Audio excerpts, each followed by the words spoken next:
warahmatullahi wabarakatuh. Kami dari kelompok 3 yang beranggotakan 4 orang. Saya Muhammad Sofyan Bisyarov, NIM 62. Saya Muhammad Ajram, NIM 61. Saya Muhammad Fikri, NIM 64. Saya Ina Zulfatulaila, NIM 66. Di video kali ini, kelompok kami akan mempresentasikan Dasar-dasar logika dan proposisi. Selamat menyaksikan. Baik, di sini saya akan menjelaskan bagian A mengenai dasar-dasar penggunaan logika dalam kegiatan berpikir. Yang pertama, pengertian logika.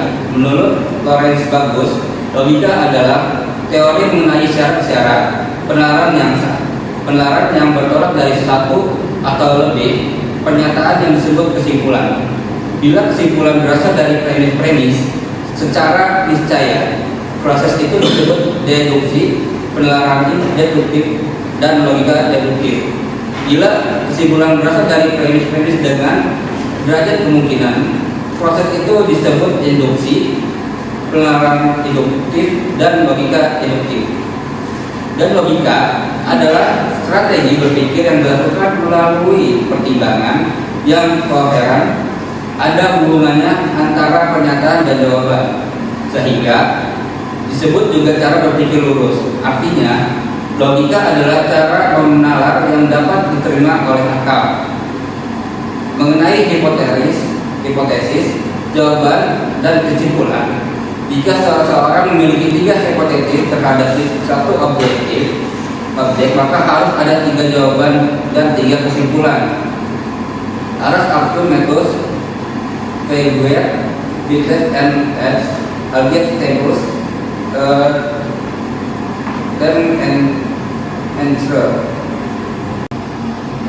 Yang kedua, mendefinisikan pengertian.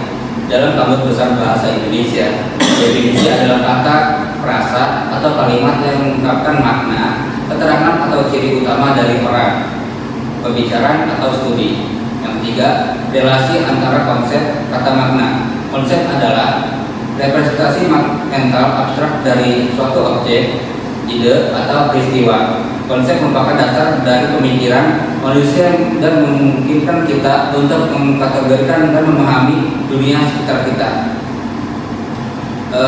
Yang 4, ciri-ciri dan luas konsep itu ada yang A, rasionalitas, yang B, sistematis, C, objektivitas, D, validasi, dan E, konsistensi. Selanjutnya saya akan membahas tentang pengertian sederhana tentang proposisi. Proposisi adalah sebuah pernyataan tentang hubungan antara 2 konsep. Maksudnya adalah konsep pertama dengan konsep yang lainnya itu selalu hubungan antara satu sama lain, sehingga mewujudkan sebuah proposisi yang disebut sebagai term. Term terdiri menjadi 2, ada subjek dan predikat. Contohnya adalah semua filsuf adalah manusia. Kata filsuf itu menjadi arti subjek, sedangkan kata manusia itu menjadi predikatnya. Oke, selanjutnya saya akan membahas tentang perbedaan antara kalimat pernyataan dan proposisi. Kalimat pernyataan itu memiliki arti ganda. Yang pertama itu memiliki arti sesuatu yang diungkapkan. Contohnya, jas ini milik saya. Jadi di sini itu menjelaskan tentang ungkapan kepemilikan. Lalu memiliki arti ekspresi verbal. Memiliki ekspresi verbal itu seperti sama kayak tadi, ini milikku gitu, ini punyaku. Selanjutnya, sedangkan dengan proposisi adalah kalimat pernyataan tentang pendapat sesuatu, baik itu benar maupun salah. Contohnya, Salvia adalah mahasiswa Universitas UIN Sultan Maulana Hasanuddin. Itu bisa dikatakan benar dan bisa juga dikatakan salah. Selanjutnya, saya akan membahas tentang pembentukan proposisi. Berdasarkan kuantifier dan populernya, secara tradisional proposisi diklasifikasikan ke dalam beberapa golongan. Klasifikasi berdasarkan kuantifier adalah klasifikasi proposisi dipandang dari sudut kuantitasnya, yakni dari sudut jumlah anggota kelas yang berkedudukan sebagai term subjek.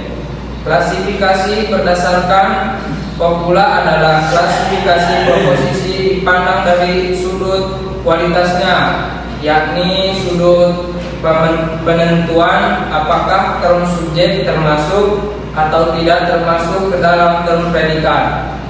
Saya di sini akan menjelaskan kesimpulan. Logika dan proposisi merupakan dua konsep yang saling terkait dan komplementer dalam bidang filsafat, matematika, dan ilmu komputer. Logika memberikan kerja untuk penelaran yang benar, sementara proposisi adalah unit dasar dari logika.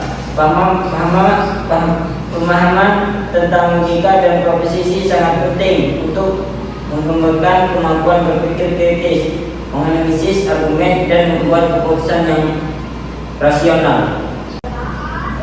Sekian dari kelompok kami. Kurang lebihnya mohon maaf. Billahi taufiq wal hidayah. Wassalamualaikum warahmatullahi wabarakatuh.